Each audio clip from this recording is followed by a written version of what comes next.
A ver si me deja. Si Dios quiere. Dice que sí. Me parece un cartel. Estamos en vivo. Redirigiendo a la página de Facebook Live.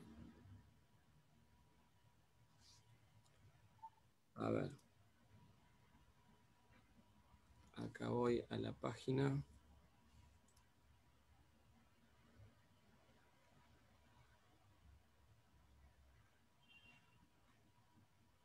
Sí, estamos en vivo. Estamos en vivo para la fanpage de la Asociación de Abogados del Fuero. Estamos con los doctores Gabriel Vicincas y Juan Pablo Bismara. Voy a poner a grabar también en la computadora todo evento.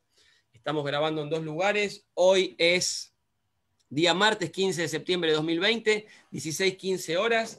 Reitero que tenemos el honor de estar con el doctor Juan Pablo Bismara y el doctor Gabriel Vicincas. Mi nombre es Nahuel Altieri, soy el presidente de la Asociación de Abogados del Fuero. Se encuentra presente el doctor Diego Calvo Suárez, vicepresidente de la Asociación de Abogados del Fuero. Diego, ¿querés hacer la presentación de los doctores?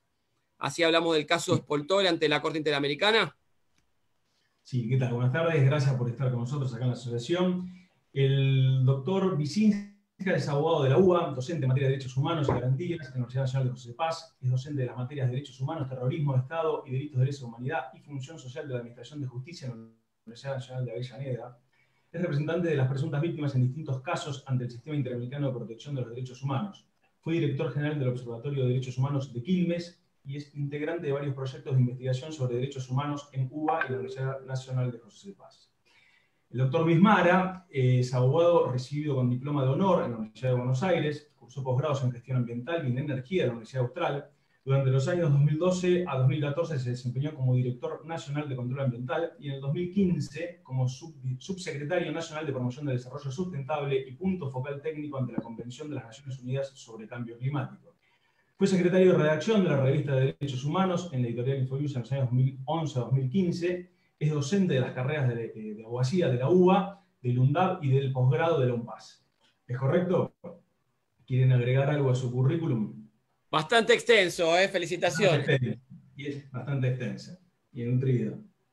Bueno, alguno de los dos, cuéntenos un poco de qué se trató primero el caso Spoltore para que el colega que no lo conozca lo tome conocimiento, porque creemos que es muy importante, no solo de aplicación por el logro que han tenido ustedes a ese caso en particular, sino a toda la situación de graves demoras que suceden en la justicia, tanto nacional como provincial del trabajo. El que usted quiera, arranque. ¿Arranco hoy? Todo suyo, estimado. Bueno, Vittorio Spoltore me parece que tiene algo que tenemos todos. Vittorio es un trabajador más. Este es un caso de derechos humanos que atañe a una persona igual a cualquiera de nosotros que tiene para sobrevivir su cuerpo, su trabajo, ¿no es cierto? Y Vittorio en el mercado laboral, como cualquiera, tiene una situación de inferioridad frente al empresario, frente al empleador, ¿verdad? Y en su relación de trabajo, él en su vida, digamos, laboral, la mayor parte del tiempo la pasó trabajando por una empresa muy importante que es Cacique Camping, muchos la recordamos por las carpas cuando éramos Sí, chicos. famosa, las carpas cacique, sí. Claro, ¿viste? Y camperas también, bueno, bolsas de dormir, abastecían en ese entonces al ejército, a las Fuerzas Armadas principalmente. Y Vittorio, como nos pasa a muchos, nos ha pasado a muchos en ocasión de trabajo, generó una relación familiar prácticamente en la empresa, tanto con sus compañeros de trabajo como con sus jefes y los directivos, y sus hijos se relacionaban con los directivos, con los hijos de los directivos, ¿no es cierto? Tenían salidas de fin de semana, y hubo un momento, como le puede pasar a cualquiera, donde tuvo un infarto muy fuerte. Y le costó recuperarse de ese infarto. Y él ahí es donde nota que la empresa no era un lugar tan familiar como parecía. Ahí la empresa empezó a verlo como un problema, como yo digo, como una máquina vieja, porque ya les empezó a generar problemas, no le dieron, al momento de volver al trabajo, no le dieron condiciones las condiciones necesarias como para que él, ante su nuevo estado de salud, es importante destacar, perdió en ese momento el 40% o quedó con un 40%. ¿Cómo es, Gaby? Quedó con 40% de discapacidad. Sí, No, exactamente. o 60 y después 40. Después concluye con un 70 con el segundo infarto, ¿no? Con un 70. Entonces, ante una incapacidad laboral que le generó ese infarto, no hubo de parte de la empresa ninguna medida para que él desarrollara sus tareas de una manera distinta. Al contrario, siguió con las mismas responsabilidades, con las mismas presiones, y de hecho, él sintió que la empresa estaba hasta queriendo sacárselo de encima y le generó un hostigamiento y unas formas, unos tratos, buscando que él se fuera a la empresa. Ya no le servía a la empresa, Vittorio. Y 2 años después de esto, Vittorio sufre un segundo infarto, siempre en ocasión en el trabajo, ¿no es cierto? Sufre un segundo infarto. Y ya definitivamente no trabaja más, se retira con una incapacidad del 70% ahora y con una pensión de la caja del rubro en ese momento, ¿no? Recordemos que antes había cajas previsionales distintas. Sí. Bueno, y él ahí dice, bueno, a ver, esto no puede ser, no creo que sea justo, esto que he vivido, si bien ahora estoy retirado, la pensión, imagínense, era muy inferior al salario que tenía en ese momento, entonces dice, voy a acudir a la justicia para reclamar por enfermedad profesional. Y acá es donde empieza la historia procesal de este caso, ¿no? Y lo que más nos interesa a los abogados. Él presenta una demanda en el Tribunal de Trabajo número 3 de San Isidro en el año 88. ¿No? Fíjense, en el año 88, y recién de alguna manera obtuvo justicia en el año 2020. 1988, año 2020.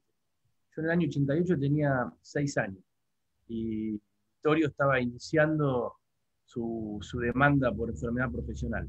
Y ahí básicamente lo que se imaginarán los abogados y las abogadas que nos están escuchando, el abogado de Vittorio lo que alegó es que no se le dieron condiciones de trabajo adecuadas a la incapacidad que le generó el primer infarto, ¿no es cierto? No es que se le atribuye el infarto a la empresa, sino que si un trabajador de tantos años, llegó a estar 25 años, Vittorio, cuando se retira de la empresa, evidentemente necesitaba tener una tarea distinta, unas condiciones de trabajo distintas. Y eso es lo que alega el abogado. Y independientemente del fondo de la cuestión, con lo que se encuentra Espoltore también es con lo que se encuentra la gran mayoría de los trabajadores y las trabajadoras que quieren hacer valer sus derechos en el fuero laboral en la provincia de Buenos Aires. Se encontró con un tribunal que los sometió a 9 años de proceso para obtener una sentencia de primera instancia. 9 años esperando sentencia de primera instancia. ¿Esto fue en San Isidro? Tribunal del Trabajo número 3 de San Isidro. Con grandes anomalías en el proceso. Se puede ver 5 audiencias de apertura a prueba, Gaby, ¿no es cierto? Sí.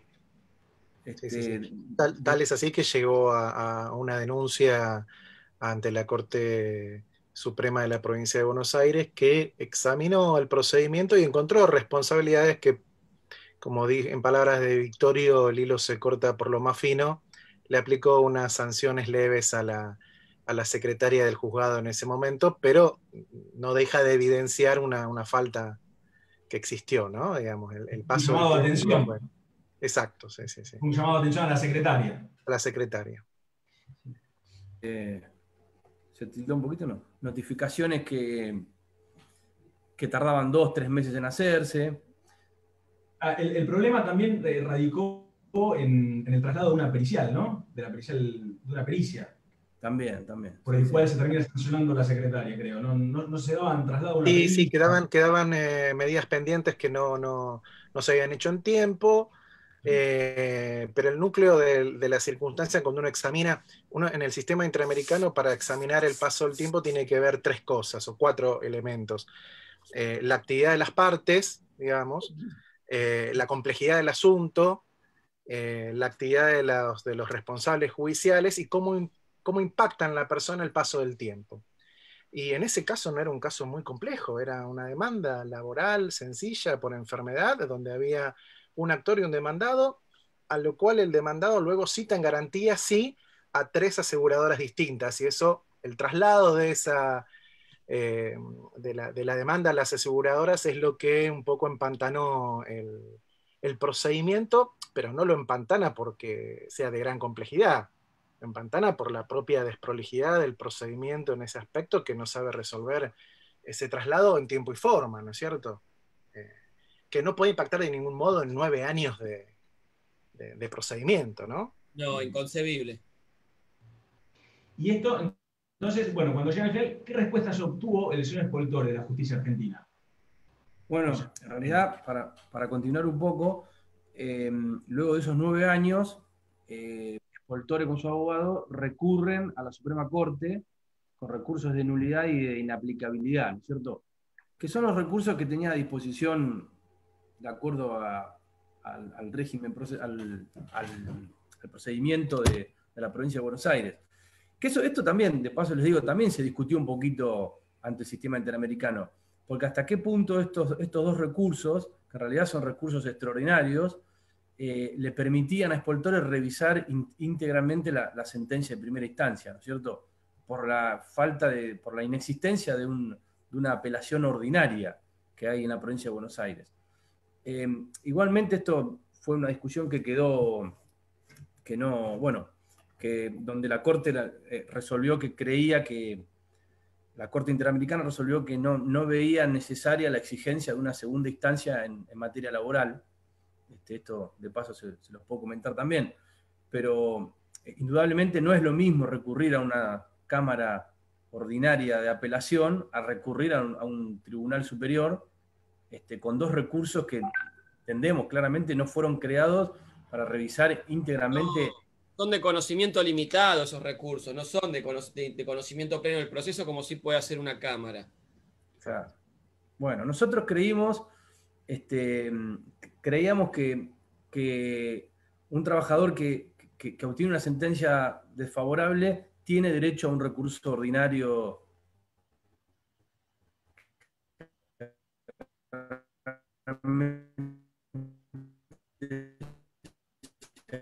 ¿Se cortó? ¿Solo amigos? ¿O están escuchando mal? No, está editado. Ah, bueno. Gabriel. A ver, ¿me escuchan a mí? Sí. Ahí Juan Pablo volvió. No solo tiene derecho a un recurso ordinario, estaba diciendo Juan Pablo, y ahí se cortó la comunicación. ¿Cómo seguimos, Juan Pablo? Bueno, claro, nosotros creíamos que los trabajadores, luego de un dictado de una sentencia... Ay, se le está cortando. Se está cortando. No, bueno, lo que hicimos fue plantear que necesitaba una segunda instancia, ¿sí? Que el 8.2H de la Convención Americana, que establece la revisión en los casos y procedimientos penales, era aplicable también a procedimientos como el laboral. Porque la Corte ya había expresado que el 8.2H y el 8 en general se aplica a otros tipos de procedimientos, no solo penales. La posición del Estado era en contra, que solo se aplicaba a procedimientos penales y administrativos sancionatorios o cuasi sancionatorios, y la Corte en ese sentido todavía no lo amplió y permitió que darle la razón al Estado en ese punto. Por lo tanto, la Corte Interamericana, exacto. No obstante eso... La verdad que, disculpen la interrupción, pero yo es una discusión que tengo hace rato con los jueces de provincia, que en una charla más íntima le dije a uno, es mucho más fácil hacerse el canchero cuando no tenés nadie que te revise.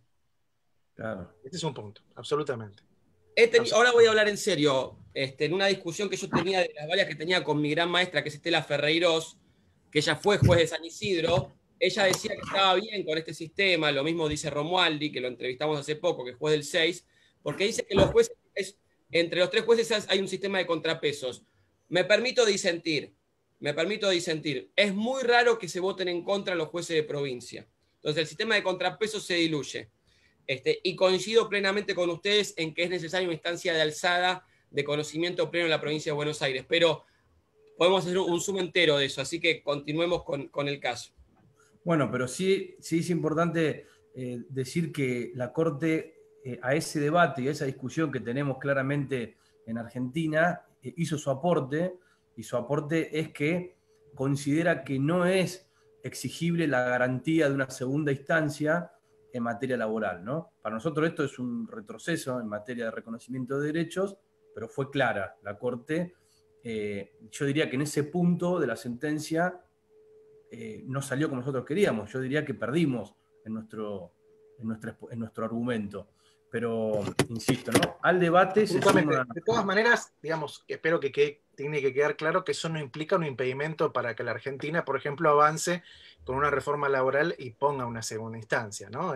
Lo que implica para la Corte esto es que ellos no derivan una violación a la Convención por la ausencia de esta doble instancia hasta el momento. Eso no impide que Argentina avance o se establezcan mecanismos de revisión como los que hasta ahora no hay, ¿no? Porque hay en algunos lados esa intención, y de hecho algunas jurisdicciones, por supuesto, la tienen y lo aplican, ¿sí? Laborales en otros, fuera de la provincia de Buenos Aires y demás, ¿no? Usando la General Paz. Exacto. Claro. Bueno, si quieren... Entonces, hasta acá, la primera sentencia del Tribunal 3 de San Isidro no le reconoce la responsabilidad del empleador y le rechaza la demanda al señor Cultore. Así es, rechaza la demanda.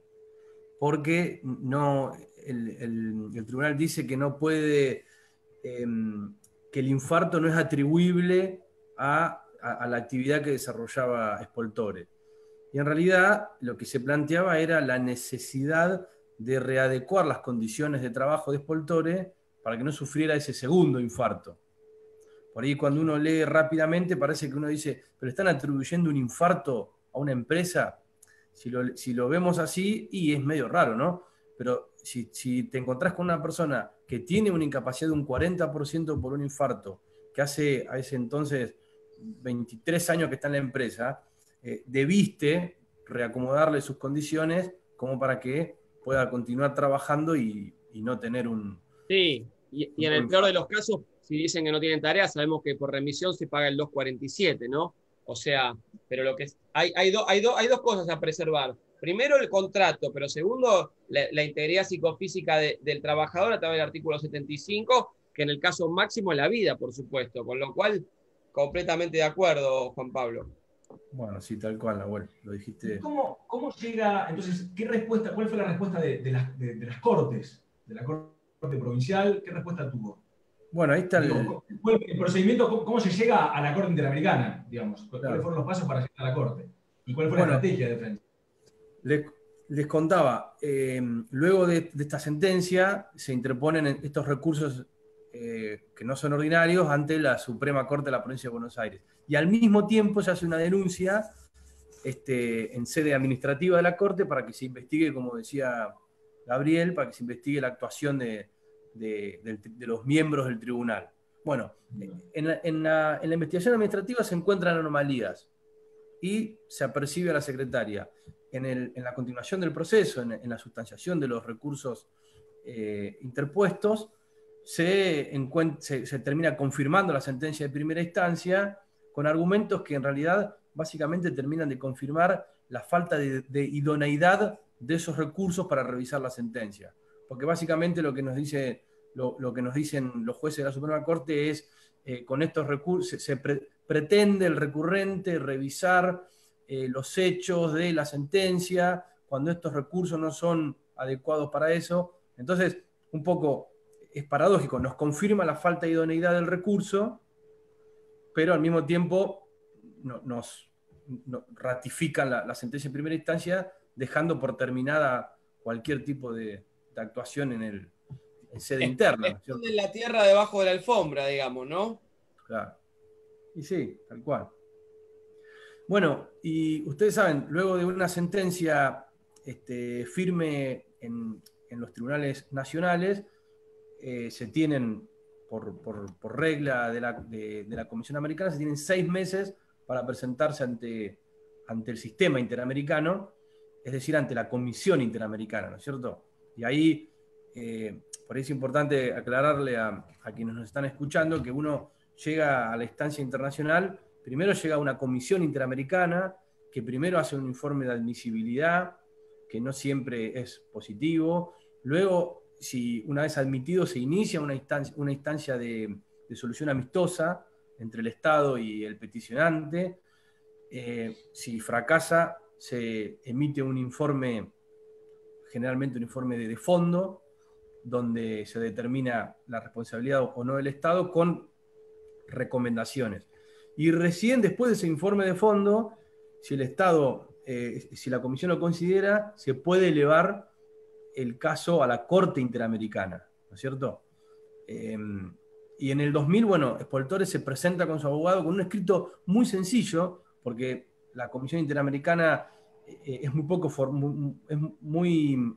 poco exigente en términos de formalidad.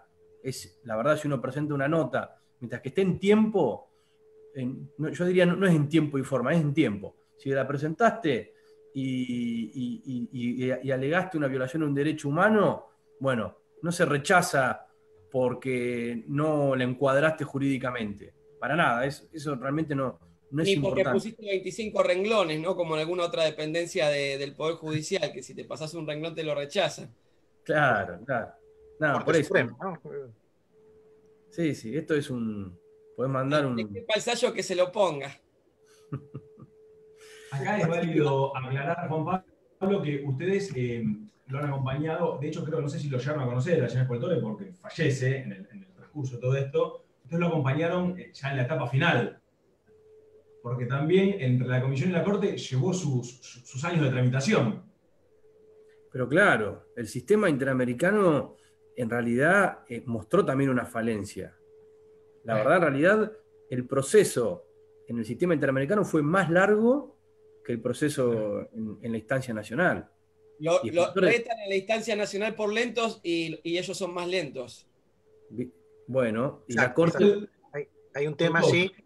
Lo que ocurre es que detrás de la actuación del sistema de protección regional está también el Estado, porque es el que brinda los recursos para que se pueda llevar adelante el procedimiento y lo sostiene, ¿no? Entonces, del otro lado también está el Estado, con los recursos. Y esa es una de las fallas, digamos, que más se critica a la Comisión Interamericana respecto a algunas cuestiones que, por ejemplo, en la contestación de algunos documentos se seguían dirigiendo a Victorio y Victorio ya había muerto, ¿no?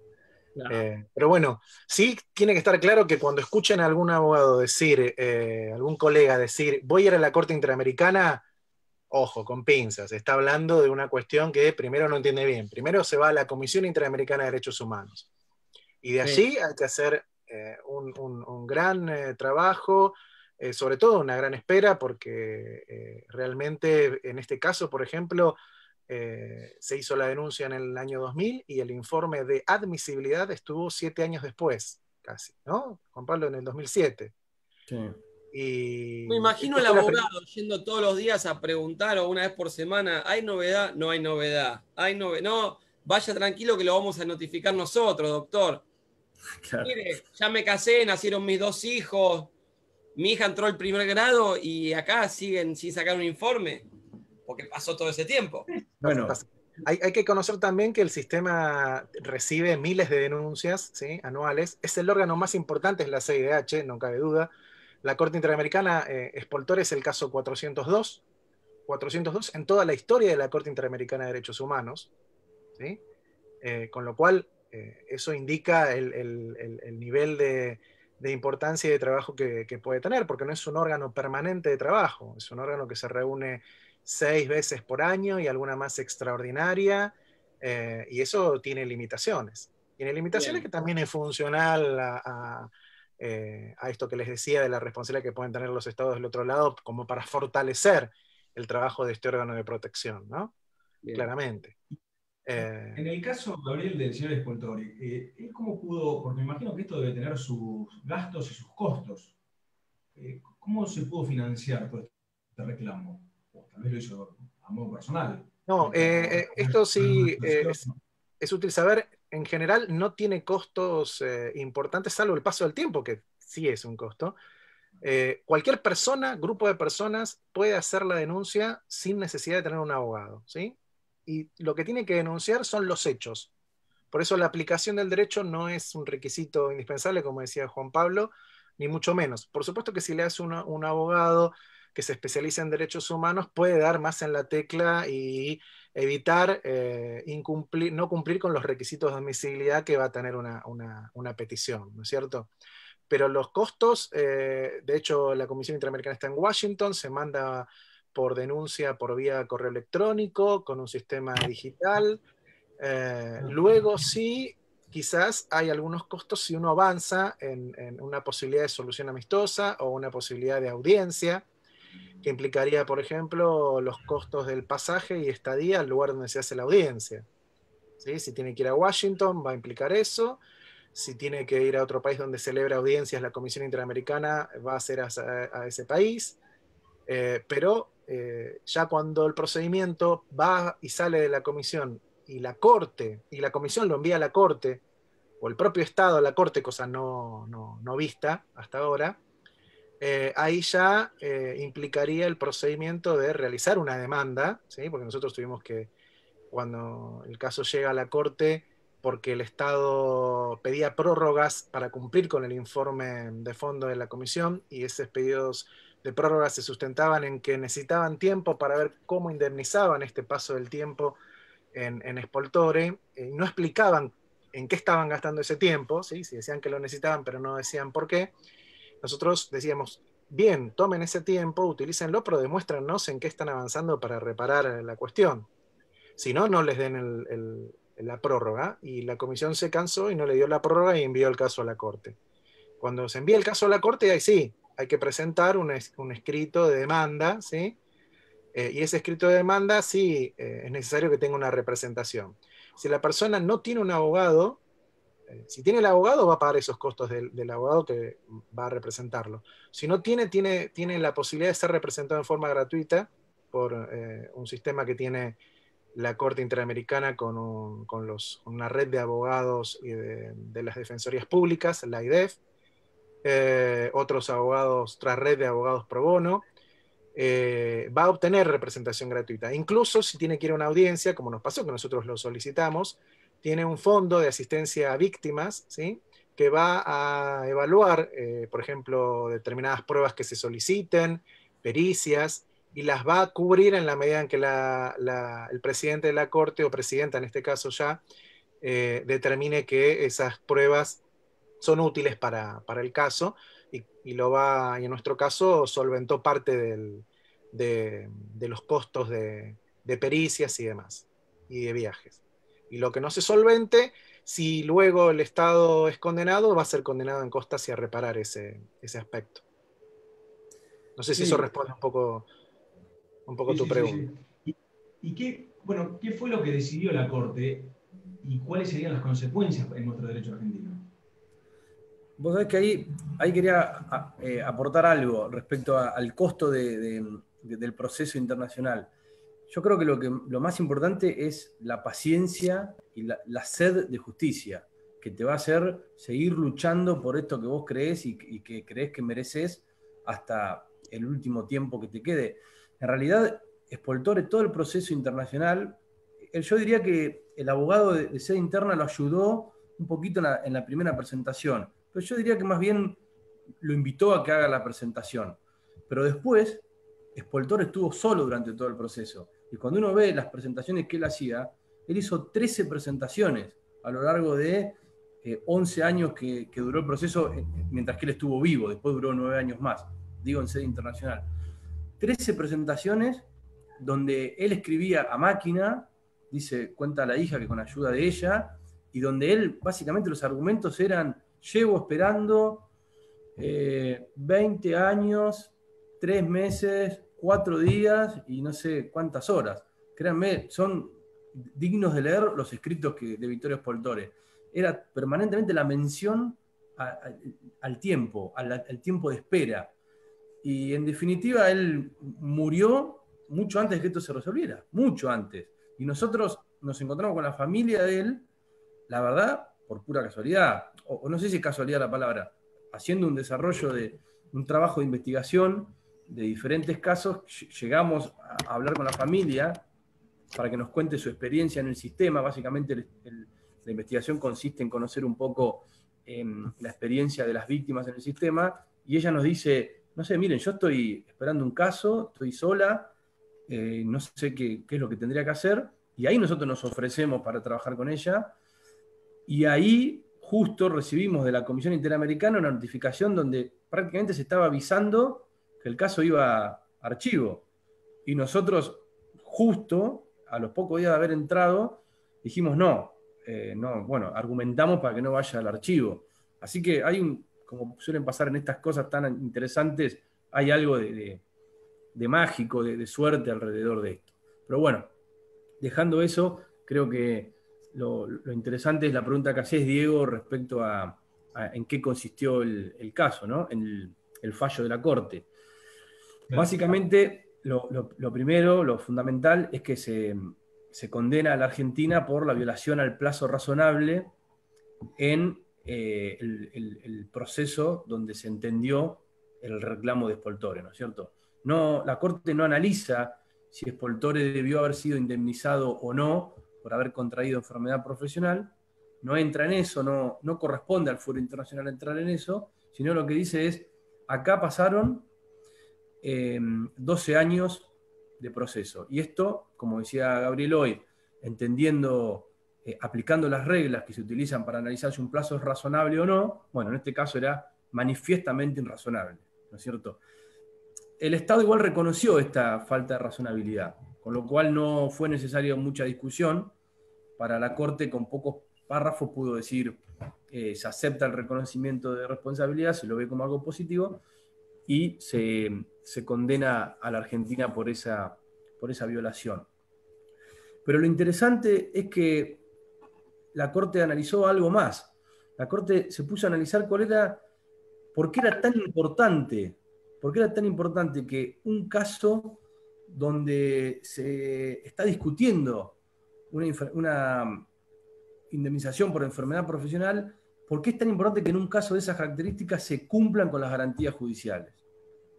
No era un caso más para la Corte. Entonces la Corte entendió que por no haberse respetado las garantías judiciales de Spoltore, además, esta falta, digamos, procesal afectó también sus derechos sustantivos al trabajo en condiciones dignas y equitativas que le garanticen su salud.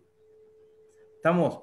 Esta falta de protección, la Corte la entendió también como no solo no funcionaron las garantías procesales, sino que por la falta de garantías procesales termina también afectándose directamente el derecho sustantivo. Entonces, la Corte dice que la Argentina violó el derecho humano de Vittorio Spoltore a trabajar en condiciones equitativas de trabajo que garanticen su salud. ¿Estamos? ¿Por qué? Porque violó la protección de ese derecho.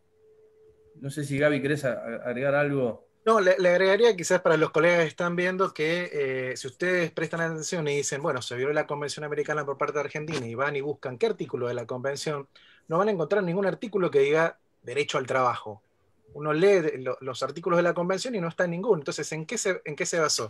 Como decía Juan Pablo, lo que hace la Corte de novedoso acá es incorporar la protección al derecho a la salud de los trabajadores, aunque ya desde Lagos del Campo había incorporado el derecho al trabajo a través del artículo 26 de la Convención Americana, que protege los derechos económicos, sociales y culturales que están contenidos en la Carta de la OEA. Entonces, haciendo un trabajo de interpretación y remitiéndose a los derechos que están consagrados en la Carta de la OEA, más otro corpus iuris del derecho laboral, interpreta el artículo 26 como que contiene el derecho al trabajo y en él mismo también el derecho del trabajador a ser protegido, ¿sí?, en su salud, que es lo que no ocurrió con Vittorio y que es lo que tiene de novedoso por primera vez en la OEA y en el sistema de protección de derechos humanos, ¿no? Gabriel, esto que nos estás contando es sumamente interesante. ¿Han escrito algún artículo de doctrina, de nota fallo sobre eso?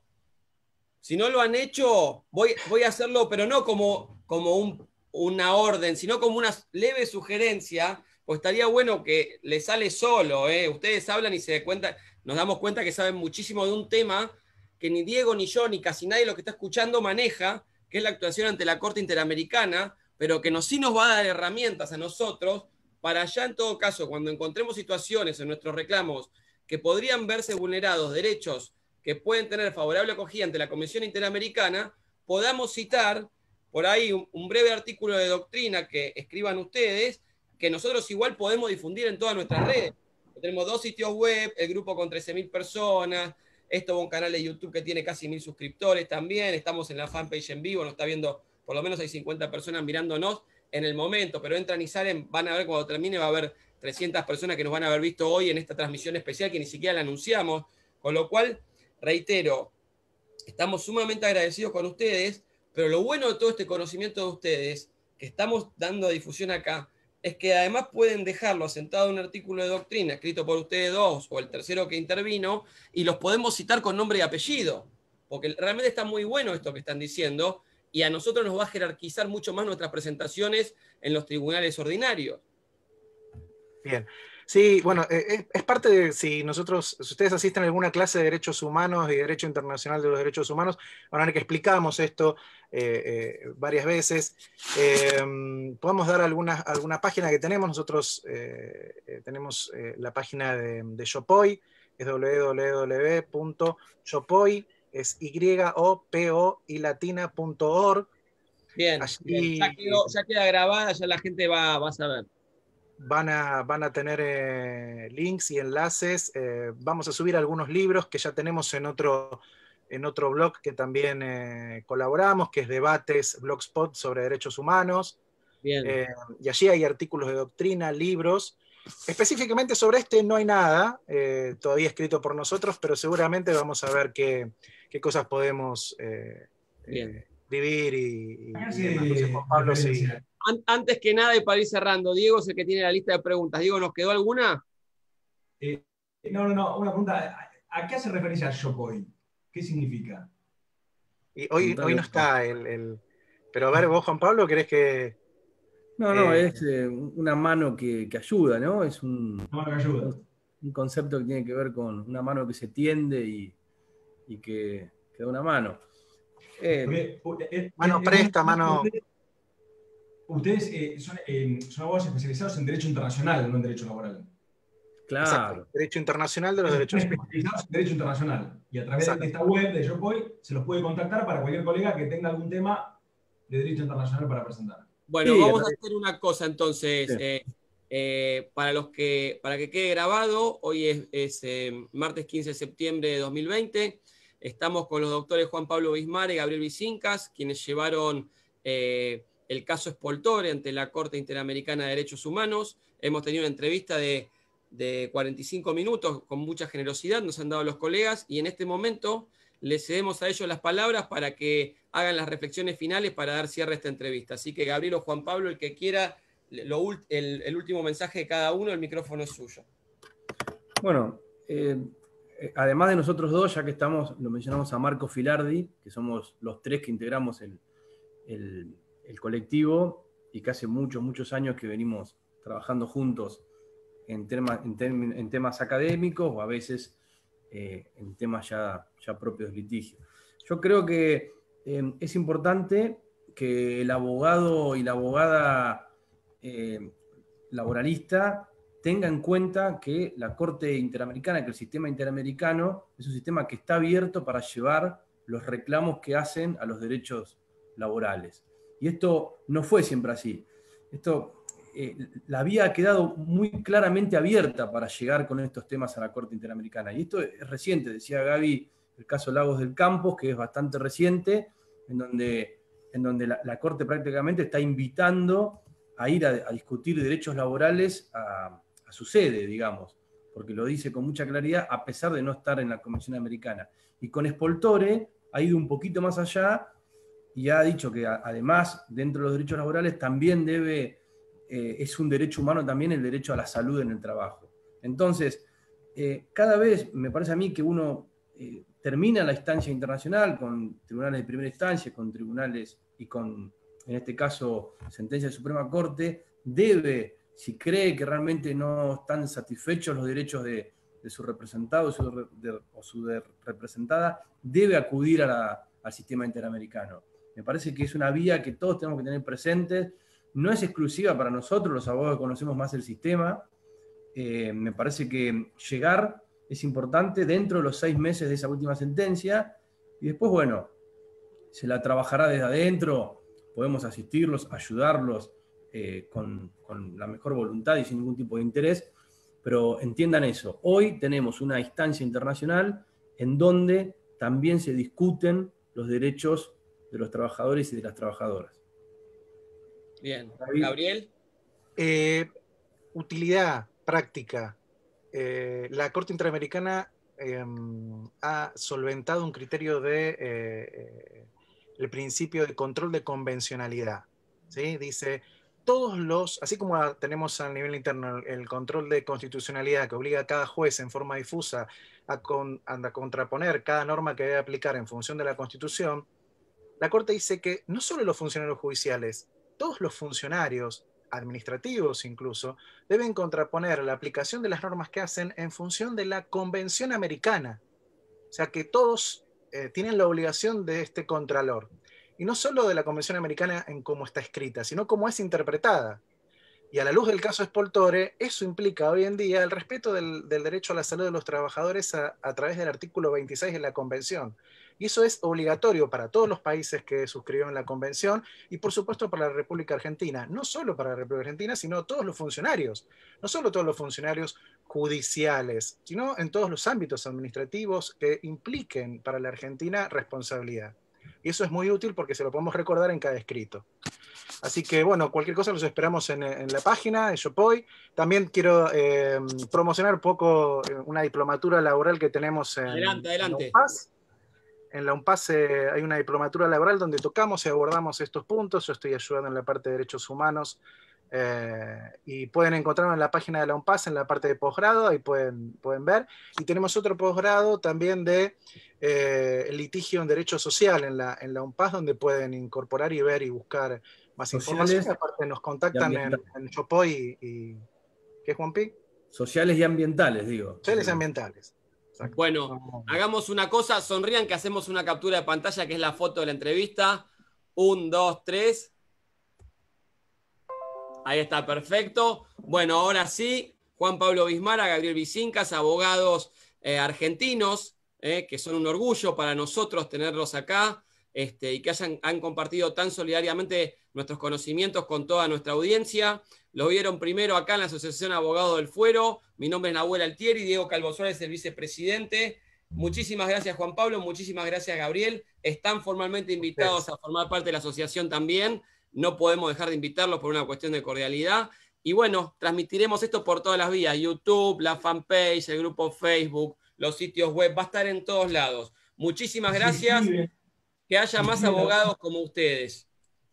Diego. Si escriben algún artículo de doctrina, le damos difusión. Le damos difusión, los vamos a difundirlo porque es algo muy útil y de mucha actualidad. Así es. Bueno, Gabriel, gracias por el interés. Gabriel, Juan Pablo, muchísimas gracias. Cortamos acá la transmisión directamente. Muy buenas tardes a toda la audiencia. Miércoles 15 de septiembre de 2020, casi las 5 de la tarde. Hasta la próxima. Nos vemos. Hasta luego, gracias. Gracias, chicos. Muchas gracias.